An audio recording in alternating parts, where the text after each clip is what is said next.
नमस्कार, इंडिया 9 में आपका बहुत बहुत स्वागत है। मेरा नाम है अंकित त्यागी। इस वक्त आप एनडीटीवी इंडिया के साथ हैं। शुरुआत कर रहे हैं प्रधानमंत्री नरेंद्र मोदी के लक्षद्वीप दौरे को लेकर अभद्र टिप्पणी करने वाले मालदीव के 3 मंत्रियों पर वहां की सरकार की आज गाज गिरी है। मालदीव के 3 मंत्री जो हैं उनमें सस्पेंड उन्हें कर दिया गया है। प्रधानमंत्री नरेंद्र मोदी पर आपत्तिजनक टिप्पणी के बाद भारत के उच्चायुक्त ने मालदीव की सरकार से कड़ी आपत्ति जताई थी। इसके बाद ही मालदीव की सरकार ने अपने ही घर में जिस तरीके से लोग हैं वहां पर घिरी। मालदीव के पूर्व राष्ट्रपति मोहम्मद नशीद समेत कई बड़े नेताओं ने अपनी ही सरकार को घेरा। भारतीय सरकार ने मालदीव की सरकार ने माफ कीजिएगा, अपनी सफाई में कहा कि विदेशी नेताओं के खिलाफ की गई मंत्रियों की ये टिप्पणियां निजी हैं। इस तरह की भाषा सरकार की नहीं है। मालदीव सरकार मानती है कि बोलने की आजादी का लोकतांत्रिक और जिम्मेदार तौर पर इस्तेमाल किया जाना चाहिए। वहीं भारत में इन विवादित बयानों के बाद सोशल मीडिया पर बहुत हंगामा हुआ। एक बॉयकॉट मालदीव्स नाम का पूरा ट्रेंड चलाया गया।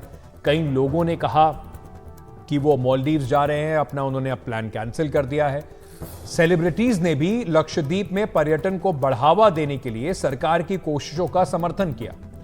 हाल ही में प्रधानमंत्री नरेंद्र मोदी लक्षद्वीप के दौरे पर गए थे और सोशल मीडिया पर उन्होंने कुछ तस्वीरें शेयर की। प्रधानमंत्री नरेंद्र मोदी ने अपील की कि लक्षद्वीप में छुट्टियां बिताएं। दरअसल लक्षद्वीप की खूबसूरती मालदीव को टक्कर देती है और प्रधानमंत्री नरेंद्र मोदी के दौरे के बाद मालदीव को लगा कि उनकी अर्थव्यवस्था पर असर पड़ सकता है। इसके बाद वहां के इन मंत्रियों ने इस तरीके के बयान दिए।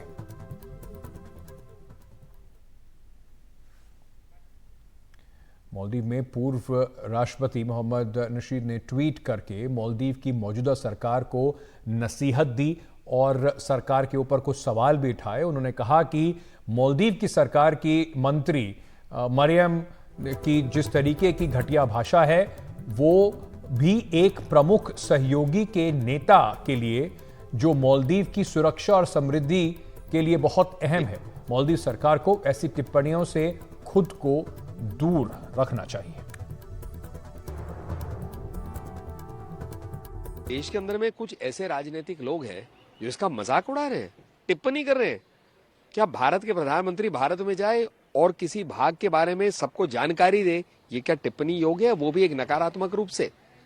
ये भी जानने को मिला है कि शायद मालदीव में कई लोग अजीब और गरीब बयान दे रहे हैं। ये वहां की मानसिकता और स्थिति को दर्शाता है। लेकिन जो भारत में है वो यदि इसका प्रधानमंत्री जी के लक्षद्वीप जाने के ऊपर में प्रश्न उठाते हैं या टिप्पणी करते हैं, वो भी अपनी मानसिकता को दर्शा रहे हैं। जी, उसके बाद मालदीव से एक तरीके से टेंशन बढ़ रहा है। वहाँ के मिनिस्टर मालदीव के एमपी ने पीएम को लेकर बोला कि डिल्यूशनल आइडिया है अगर वो मालदीव से कंपेयर करें लक्षद्वीप। देखिए, जो भी हमारे स्टेट, हमारे मुल्क की, हमारी कंट्री के जो भी लीडरशिप कोई किसी बात को बाहर कहती है या उस पर कोई टिप्पणी कहीं से आती है तो उसको हम आगे नहीं बढ़ाते हैं, क्योंकि ये हमारा नेशनल इंटरेस्ट का और नेशनल प्रतिभा का सवाल है।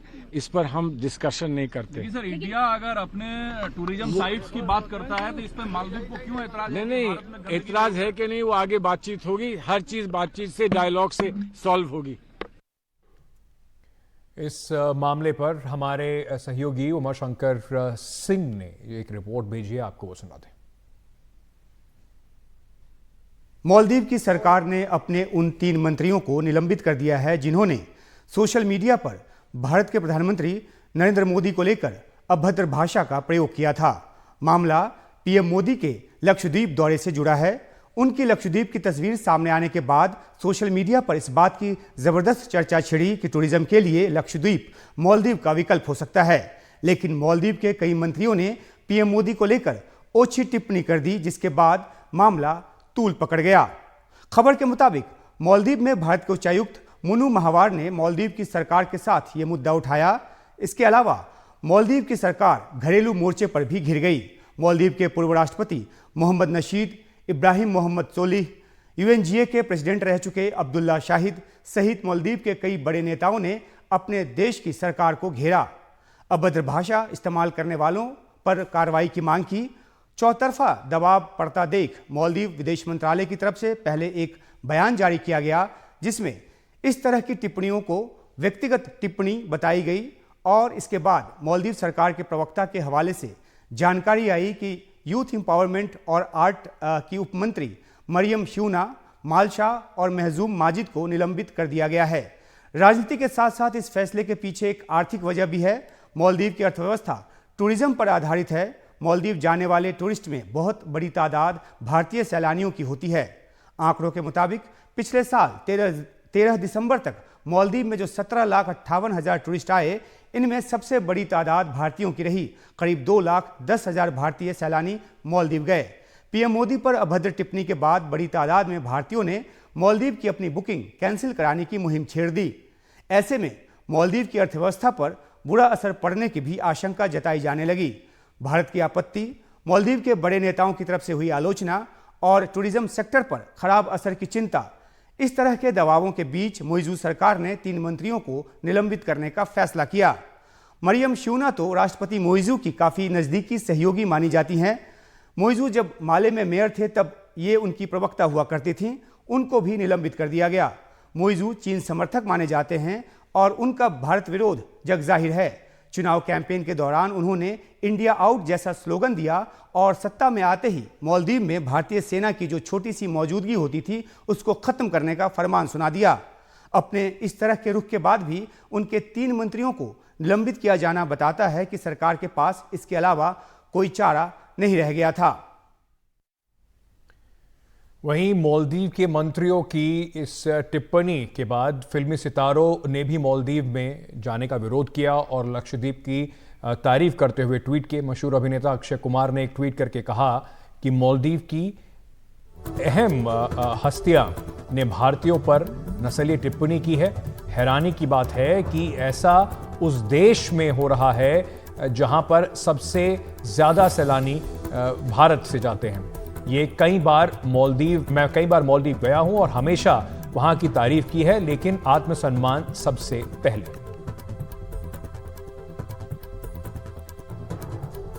वहीं अभिनेता सलमान खान ने भी इस पर अपना बयान दिया। उन्होंने कहा कि लक्षद्वीप की खूबसूरती, साफ और शानदार बीच पर हमारे प्रधानमंत्री नरेंद्र भाई मोदी को देखकर बहुत अच्छा लगा और सबसे अच्छी बात यह है कि ये हमारे भारत में ही है।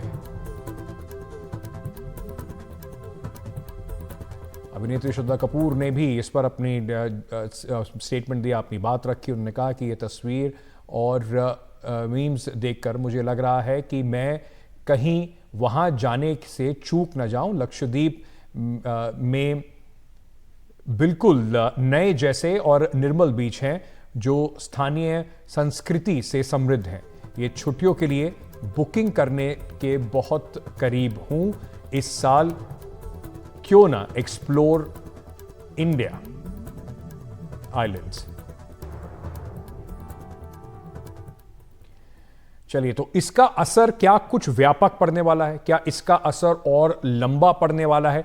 इस पर बात करने के लिए हमारे साथ हमारे मेहमान जुड़ रहे हैं। हमारे साथ योगेश गुप्ता साहब जुड़ रहे हैं, पूर्व राजनायक हैं। हमारे साथ हमारे आलोक बंसल साहब जुड़ रहे हैं, कर्नल रिटायर्ड आलोक बंसल निदेशक रहे हैं इंडिया फाउंडेशन के। आप दोनों का बहुत बहुत शुक्रिया, स्वागत हमारे साथ जुड़ने के लिए। योगेश गुप्ता जी, मैं सबसे पहले आपसे समझना चाहूँगा, जो नए राष्ट्रपति हैं, जब से उनका चुनाव हुआ है, एक लग रहा था कि वो एक चाइना की तरफ उनका झुकाव ज़्यादा है, भारत के खिलाफ उनके कई बयानात भी आए अपनी चुनावी कैंपेन में। उसको देखते हुए, उन सब चीज़ों को अगर परिप्रेक्ष्य में डाल के इस एक्शन को देखा जाए, तो आप कितना इस एक्शन को जस्टिफाई करते हैं कि 3 लोगों का वहां पर छटनी कर दी गई, उन्हें सस्पेंड कर दिया गया है? ये तो जो 3 मंत्रियों को उन्होंने सस्पेंड किया है, ये तो बहुत जरूरी था, क्योंकि जिस तरह के बयान इन लोगों ने दिए थे हमारे प्रधानमंत्री जी के खिलाफ, वो बिल्कुल रेसिस्ट और बिल्कुल अनएक्सेप्टेबल है और उनकी कोई जरूरत भी नहीं थी। क्योंकि देखिए, सोशल मीडिया तो एक प्राइवेट मीडिया है, उस पर लोग अपने व्यूज रखते हैं, लेकिन वो उसका मतलब ये नहीं कि गवर्नमेंट के मिनिस्टर जो है, मालदीव गवर्नमेंट के मिनिस्टर जो है, वो उसमें आ जाए और वो उस तरह की टिप्पणी करने लगे। तो ये तो बहुत आपत्तिजनक बयान थे और जो मालदीव सरकार ने किया है वो बिल्कुल ठीक किया है। और इससे अब हमें उम्मीद है कि वो आगे भी इस बात का ध्यान रखेंगे कि वो वहां पर कोई एंटी इंडिया जो है मूवमेंट या एंटी इंडिया स्टेप्स जो है वो ना उठाए जाए। क्योंकि देखिए इंडिया जो भी कर रहा है वहां पर वो मालदीव्स की मदद करने के लिए कर रहा है। एक हमारी छोटी सी वहां पर एक जिसे कहते हैं टेक्नीशियंस की प्रेजेंस है डिफेंस सेक्टर की। कोई 70-75 लोग हैं जो कि छोटे मोटे जो हमने एयरक्राफ्ट दिए हैं उनको हेल्थ सेक्टर में मदद करने के लिए, टूरिज्म सेक्टर में मदद करने के लिए, उस सब के लिए है। कोई हमारा कोई ऐसा कोई लंबा चौड़ा वहां पे स्ट्रेटेजिक वो नहीं है। और थोड़ा बहुत उसके अलावा कई प्रोजेक्ट्स हैं जिसपे हम उनकी सहायता कर रहे हैं, काफी इकोनॉमिक असिस्टेंस हमने दी है। जब भी कभी मालदीव्स के ऊपर कोई आपत्ति आई है तो सबसे पहले भारत जो है वो फर्स्ट रेस्पॉन्डर रहा है। 1988 में देखिए जब वहां पे कू वगैरह की कोशिश की गई तो भारत ही था जो जिसने अपने आर्म फोर्सेस वहां भेजा और उसकी सरकार की मदद की। इसी तरह से बाद में जब उनको पानी वगैरह की दिक्कत हुई, पीने के पानी की, तो हमने भेजा। वैक्सीन जो है 2021 में हमने अपने लोगों से पहले उनके लिए भेजी। तो भारत इंडिया जो है वो हमेशा फर्स्ट रेस्पॉन्डर रहा है। तो उनको जी। थोड़ा ध्यान रखना चाहिए कि भाई हमारा भारत जो है उसके साथ रिश्ते जो है वो उनके हक में, उनके फेवर में रहे हैं, उनको हेल्प करने के लिए रहे हैं। तो हमारे कंसर्न्स का, हमारी सेंसिटिविटीज का थोड़ा ध्यान रखें वो तो अच्छा रहेगा। आप बिल्कुल ठीक कह रहे हैं। मालदीव, भारत का रिश्ता मालदीव से काफ़ी अच्छा अब तक रहा है। भारत बहुत बड़ी भूमिका मदद करने में मालदीव में निभाता रहा है। पर कर्नल वल्सन, मैं आपसे ये बात समझना चाहूँगा, क्या इसको ये मान के चला जाए कि एक रीथिंक हो रही है मालदीव की सरकार में, वहाँ के राष्ट्रपति में, जो इस बात को कैंपेन के दौरान अपनी जनता को समझा कर आए थे कि भारत को बाहर कर देंगे, उनको अब ये बात मतलब जो समझ में आ रही है कि भारत के बिना काम नहीं चलेगा?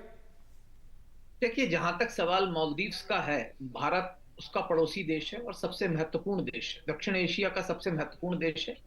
और मालदीव्स ही क्या, दक्षिण एशिया के अधिकतर राष्ट्र उनके हित में है कि वो भारत के साथ सहयोग करें। ये बात कोई भी राजनयिक जो सत्ता पर है वो समझता है। सत्ता में आने से पहले जो लोग चुनावी वादे करते हैं, जो चुनावी कैंपेन होते हैं, वो कई बार पॉपुलिस्ट मेजर्स पे बेस्ड होते हैं और कई बार ऐसी चीजें कही जाती हैं जो क्रियान्वयन जिनका संभव नहीं।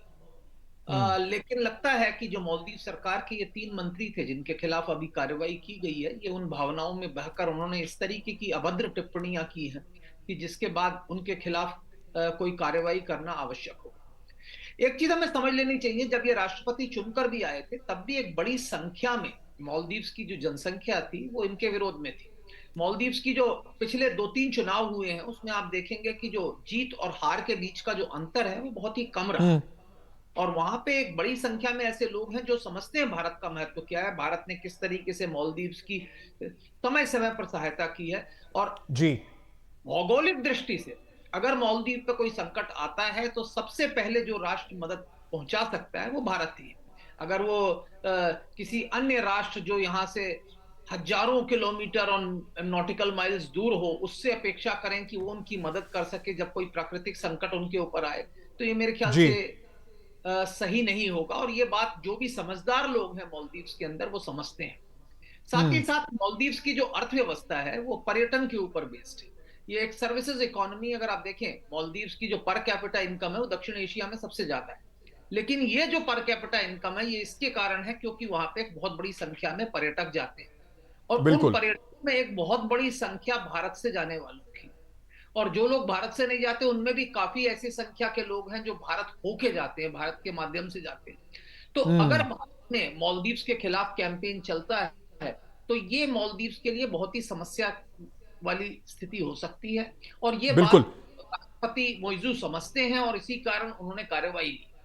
तो क्या ये क्या जो इसको योगेश गुप्ता जी, क्या इसको कहीं ना कहीं देखा जाए कि म्यूजिक किसी तरह से एक बैलेंसिंग एक्ट कम से कम उन्हें समझ में आ गया है कि भारत, क्योंकि पहले मालदीव के राष्ट्रपति हैं जो पहले चाइना गए अपनी विदेश यात्रा पर, अक्सर भारत जो चुनने के बाद राष्ट्रपति आते रहे हैं, तो क्या उनको ये बात अब ये मान के चलने की समझ में आ गई है कि भारत के अगर चाइना से उन्हें अपने संबंध और बेहतर करने हैं तो उसका मतलब ये नहीं कि आप भारत के खिलाफ जाके उन संबंधों को बेहतर कर सकते हैं? हाँ, आप बिल्कुल ठीक कह रहे हैं। देखिए, और अगर वो इस तरह का करते हैं तो इसमें उन्हीं का ही नुकसान है, क्योंकि जो हमारी नीति है वो हमेशा जो हमारे पड़ोसी मुल्क हैं उनकी डोमेस्टिक और इंटरनल कैपेबिलिटीज को बढ़ाने की रही है। हमारा चीन की तरह से कोई एक्सप्लॉयटेटिव एजेंडा नहीं है कि हमें जो है वहां से कोई मिनरल्स निकालने हैं या हमें वहां पे अपने लोगों को भेजना है जिनको जॉब्स देने हैं। इस तरह का हमारा एजेंडा नहीं है कि वहां से हमें कोई बहुत बड़े पैसे बनाने हैं जैसे चीन जो करता है। तो हमारी तो नीति हमेशा यही रही है कि भाई जो हमारे पड़ोसी मुल्क हैं इनको हम मदद करें जिससे कि उनकी कैपेसिटी उनकी क्षमता बढ़े। तो हमारा तो मतलब एक बहुत ही जैसे कहते हैं कि एक अच्छे नेबर वाला एक बर्ताव है और वो मालदीव्स के इंटरेस्ट में है। थोड़ा सा इन्होंने जल्दी में कुछ आके कुछ स्टेप्स लिए हैं तो अब हमें उम्मीद है कि अब ये इस चीन से लौटने के बाद जो है इन तमाम इश्यूज के बारे में विचार करेंगे कि क्या एक ठीक है आप प्रो चाइना है वो ठीक है लेकिन प्रो चाइना होने के साथ साथ ये जरूरी तो नहीं कि आप एंटी इंडिया भी हो जाए। तो इसके बारे में जो है इनको विचार करना चाहिए और अगर और कम से कम दक्षिण एशिया में आपको ये बात समझनी पड़ेगी कि आप कोई जरूरत नहीं है, आप दोनों देशों के साथ अच्छे संबंध रख सकते हैं। किसी भी देश का मोहरा बनने का कोई शायद किसी भी छोटे देश के लिए या किसी भी देश जिसका भौगोलिक स्थिति भारत और चीन के बीच में, आपको इस तरह की कोई राजनीति में पड़ने की आवश्यकता नहीं है। दोनों देशों के साथ आप अपने संबंध अच्छे बना के रख सकते हैं। बहुत बहुत शुक्रिया हमारे साथ जुड़ने के लिए। हमारे दोनों एक्सपर्ट्स का एक छोटा सा ब्रेक ले रहे हैं और ब्रेक लेके वापस आते हैं। खबरों का सिलसिला एनडीटीवी इंडिया पर जारी है।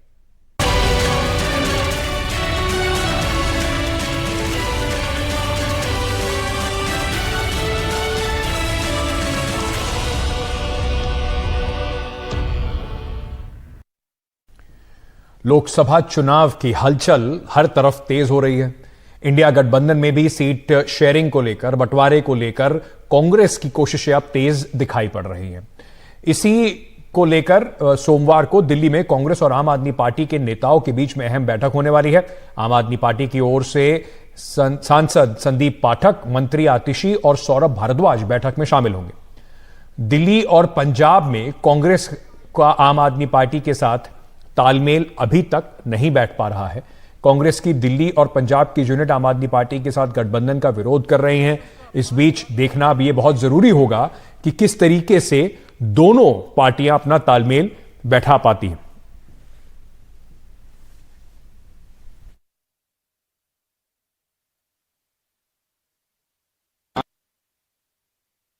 आम आदमी के पार्टी की बैठक आज होनी थी, वो आज नहीं अब कल होगी। उनको कोई आज कोई कार्यक्रम था उनका जिसके कारण उन्होंने कहा कि इसको कल कर लें, तो कल होगी बैठक।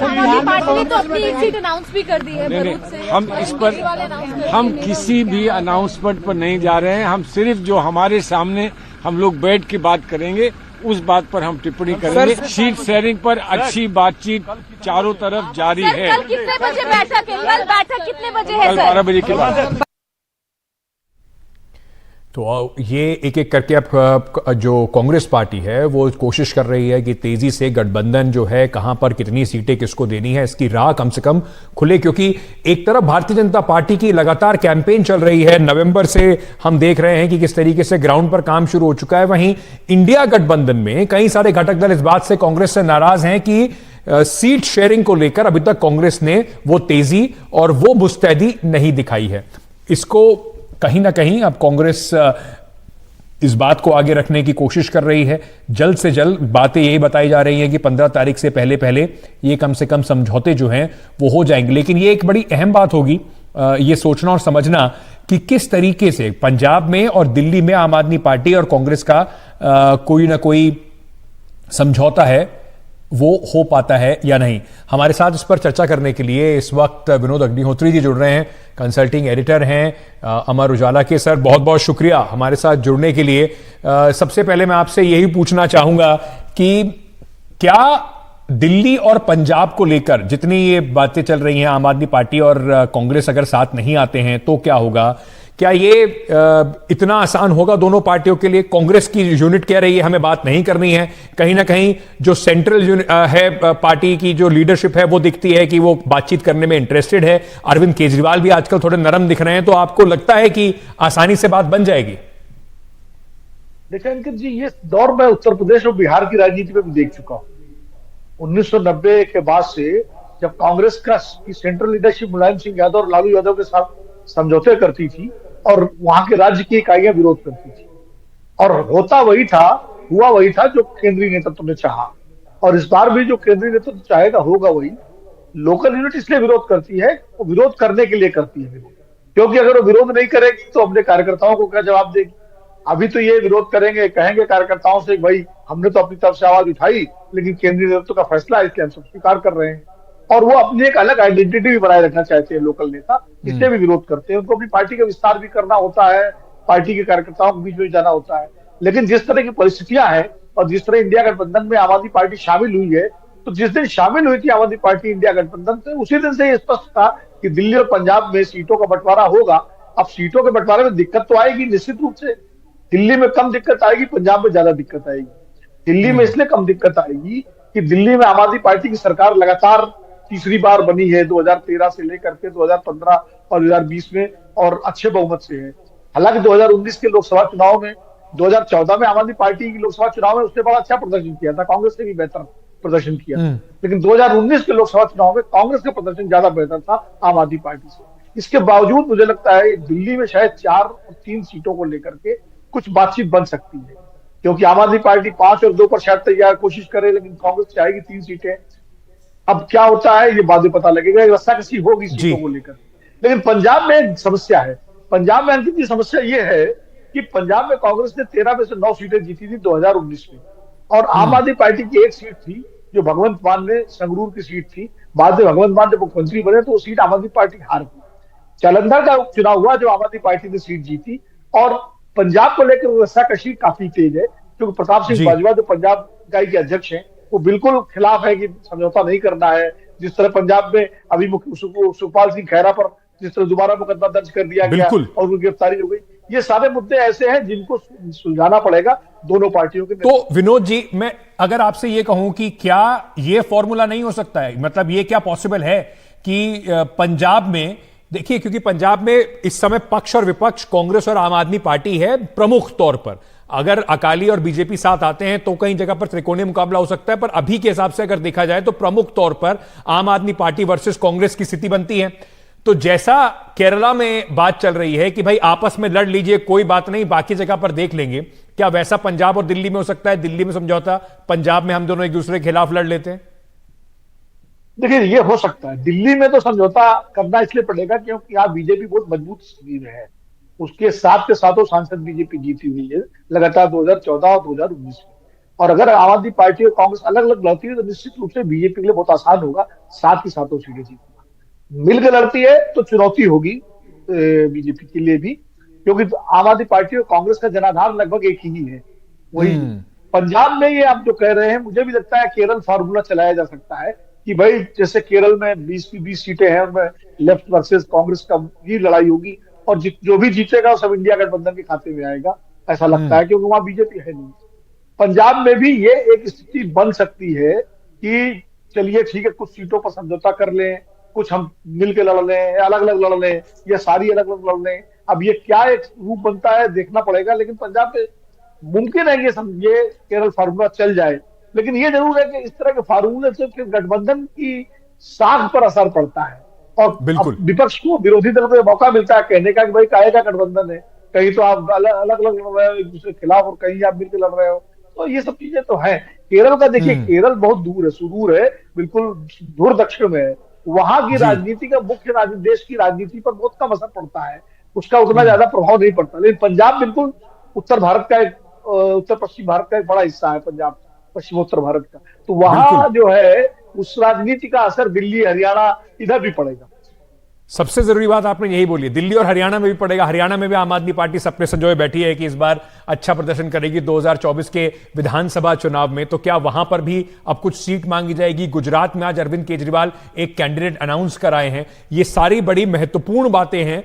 विनोद जी, कल फिर जुड़ेंगे, उम्मीद करते हैं आपके पास थोड़ा समय होगा तो कल एक बार फिर जुड़ेंगे इस पर चर्चा करने के लिए, जब आम आदमी पार्टी और कांग्रेस की तरफ से कुछ बयानात आने शुरू होंगे कि क्या खिचड़ी पकी दोनों पार्टियों में। बहुत बहुत शुक्रिया विनोद जी इस वक्त हमारे साथ जुड़ने के लिए। आगे बढ़ते हैं और बात करते हैं महाराष्ट्र की।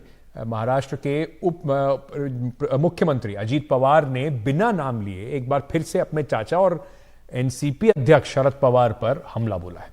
इस बार अजीत पवार ने उनकी उम्र को निशाना बनाते हुए बातें कही हैं। उन्होंने कहा है कि कुछ लोग रिटायर होने का नाम नहीं ले रहे, 80 वर्ष से ऊपर हो चुके हैं। पहली बार नहीं कह रहे हैं, इससे पहले भी इस तरह की बातें अजीत पवार कह चुके हैं।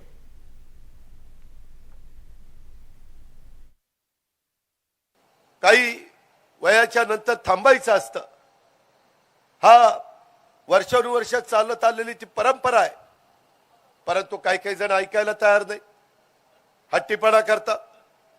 माणूस 60ला आमच्या राज्य सरकारमध्ये तर 58लाच रिटायर होतात। ते म्हणतात अरे आम्हाला 60 पर्यंत तरी ठेवा। काही जण 65ला रिटायर होतात, काही जण 70ला रिटायर होतात, काही 75ला रिटायर होतात।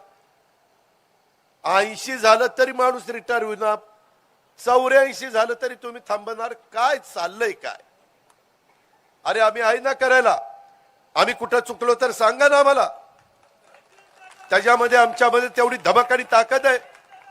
5-5, 6-6 वेळेला आम्ही राज्याचं उपमुख्यमंत्री पद सांभाळलेलं आहे। आया बहिणींच्या करता चांगले योजना आम्ही राबवलेले आहेत। आगे बढ़ते हैं और बात करते हैं इसरो के मिशन आदित्य L1 की, जो अपनी मंजिल पर पहुंचने के बाद प्रधानमंत्री नरेंद्र मोदी ने एक उसके बारे में आज चर्चा की। उन्होंने कहा कि भारत और उसके वैज्ञानिकों की कामयाबी का एक और प्रतीक है आदित्य L1। भारत की आदित्य L1 सैटेलाइट धरती से 15 लाख किलोमीटर की दूरी तय करके अपने लक्ष्य तय पर निर्धारित समय पर पहुंच चुकी है। ये वो स्थान है जहां आदित्य L1 के सामने सीधे सिर्फ सूरज होगा और आदित्य L1 पर पृथ्वी या चंद्रमा की परछाई कभी नहीं पड़ेगी। इससे आदित्य L1 को वैज्ञानिक प्रयोग करने में बहुत आसानी होगी। चंद्रयान की ऐतिहासिक सफलता की तरह ही ये भारत के सामर्थ्य का, भारत के वैज्ञानिकों के सामर्थ्य का एक और शानदार प्रदर्शन है।